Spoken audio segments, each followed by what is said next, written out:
Imaginez un instant. Vous êtes plongé dans l'obscurité la plus totale. Les murs froids et humides d'un immense labyrinthe vous entourent.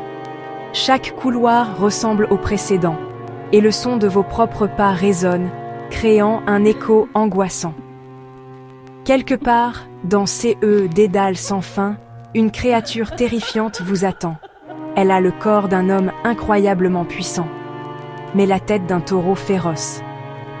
Mugissements résonnent à travers les galeries, se rapprochant dangereusement. Cette créature, c'est le Minotaure, évoque la peur, le mystère, l'idée d'un monstre caché au plus profond de nous-mêmes. Mais comment ce monstre est-il né?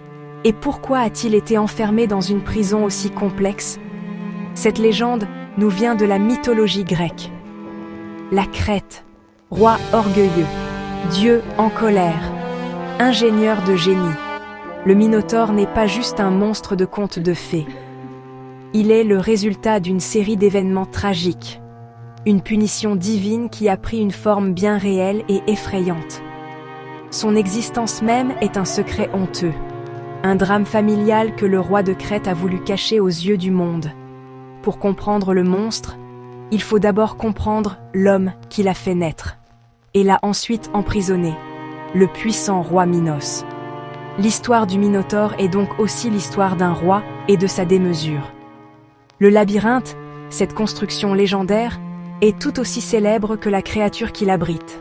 Pensez-y, une prison conçue non pas avec des barreaux, mais avec de la complexité.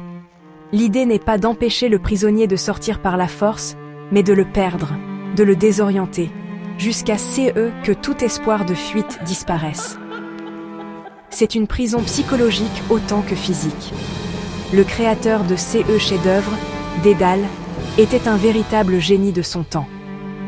Même le plus grand des génies peut devenir le prisonnier de sa propre création.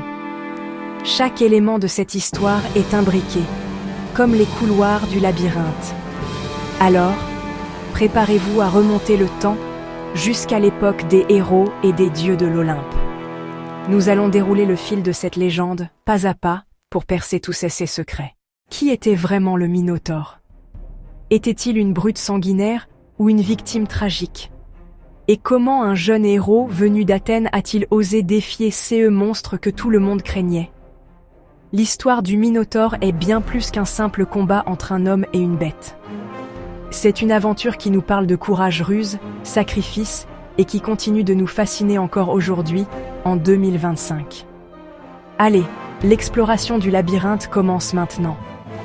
Tout commence sur l'île de Crète dirigée par le roi Minos. Minos est un homme puissant, il veut que tout le monde reconnaisse que son pouvoir vient des dieux. Pour le prouver, il demande à Poséidon, le dieu des mers et des océans, de lui envoyer un signe. Il promet alors de sacrifier la créature que le dieu fera sortir des flots. Poséidon, pour montrer son soutien, fait alors émerger des vagues un magnifique taureau blanc, d'une beauté pure et éclatante. L'animal est si splendide que tous les Crétois sont émerveillés. Le signe divin est clair, Minos est bien le roi légitime. Seulement voilà, le roi Minos tombe complètement sous le charme de taureau blanc. Il le trouve si parfait, si majestueux, qu'il ne peut se résoudre à le sacrifier. C'est un acte d'orgueil, une trahison de sa parole donnée à un dieu. Il se dit qu'il peut tromper Poséidon. Il décide donc de cacher le taureau blanc dans ce troupeau et d'en sacrifier un autre à la place, pensant que le dieu ne s'en apercevra pas. Mais on ne trompe pas un dieu de l'Olympe aussi facilement. Poséidon, furieux de cet affront, décide de se venger. Sa vengeance ne visera pas directement Minos, mais elle sera bien plus cruelle et humiliante. Il décide de rendre Pasiphae, la femme du roi Minos, follement et irrésistiblement amoureuse du taureau blanc. Cet amour est contre nature, une malédiction divine qui la consume jour et nuit. Désespérée, Pasiphae ne sait plus quoi faire pour assouvir cette passion monstrueuse. Elle va alors trouver l'architecte et inventeur de la cour, le fameux Dédale. Elle lui demande de l'aider. Dédale, ne pouvant refuser une demande de la reine, imagine alors une ruse incroyable. Il fabrique une vache en bois. Creuse, recouverte d'une véritable peau de vache, si réaliste qu'elle pouvait tromper n'importe qui. Pasiphae se cache à l'intérieur de cette vache de bois, et Dédale la place dans le pré où le taureau blanc de Poséidon paissait. Le subterfuge fonctionne. Le taureau divin s'accouple avec la fausse vache, et de cette union contre nature naît une créature terrible. Un monstre avec le corps d'un homme, mais la tête d'un taureau et la queue d'un taureau. On le nomme Astérion, mais tout le monde l'appellera le Minotaure, CE, qui signifie littéralement le taureau de Minos. Le roi Minos est horrifié. La naissance de ce monstre est la preuve vivante de sa trahison et de l'adultère de sa femme. C'est une honte absolue pour la famille royale. Face à ce monstre, symbole de sa propre faute, le roi Minos est désemparé. Le Minotaure grandit et devient de plus en plus féroce.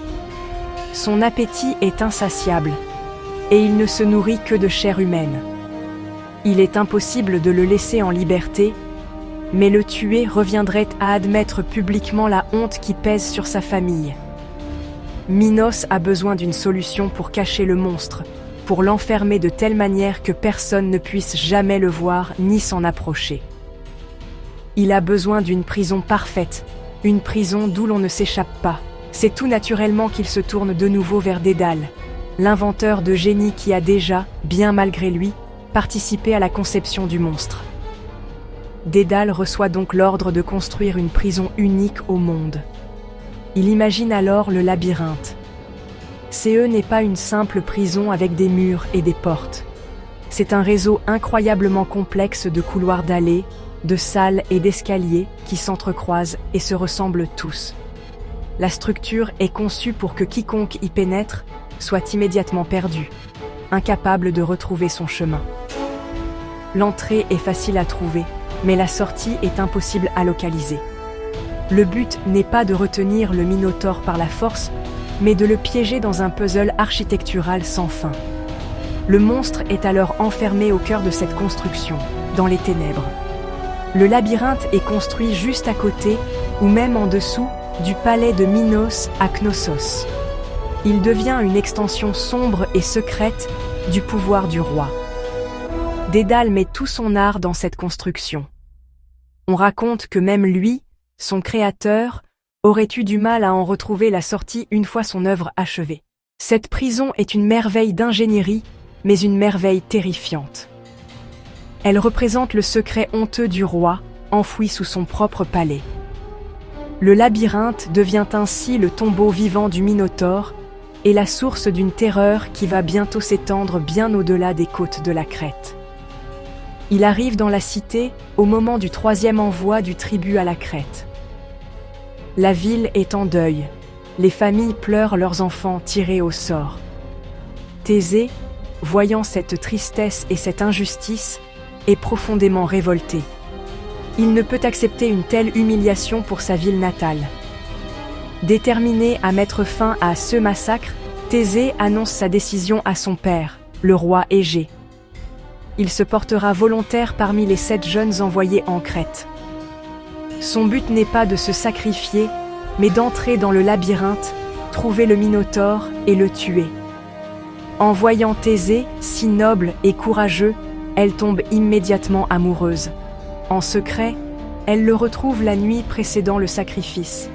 Elle lui promet de l'aider à survivre, à condition qu'il l'emmène à Athènes et l'épouse. Thésée, voyant sa chance, accepte le pacte. Le lendemain, Thésée est jeté dans le labyrinthe.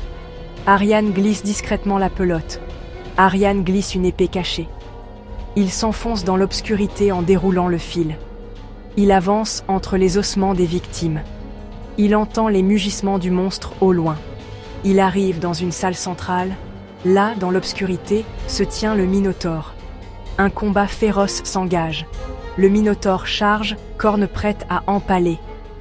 Thésée esquive, agile. C'est la force bestiale contre l'intelligence humaine. Le héros use de ruse. Il profite de la fatigue du monstre. Il attend le bon moment. Il plonge son épée dans le cœur du monstre.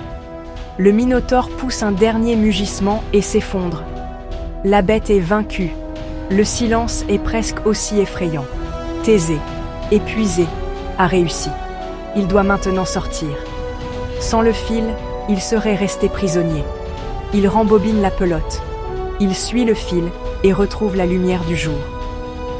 À l'extérieur, il retrouve les jeunes Athéniens et Ariane. Ils courent vers le port. Ils montent à bord du navire. Le navire s'éloigne de la crête. Même des milliers d'années après sa création, la figure du Minotaure continue de nous hanter et de nous inspirer. C'est sans doute pour cela que, même après 3000 ans, cette histoire continue de résonner si fort en nous.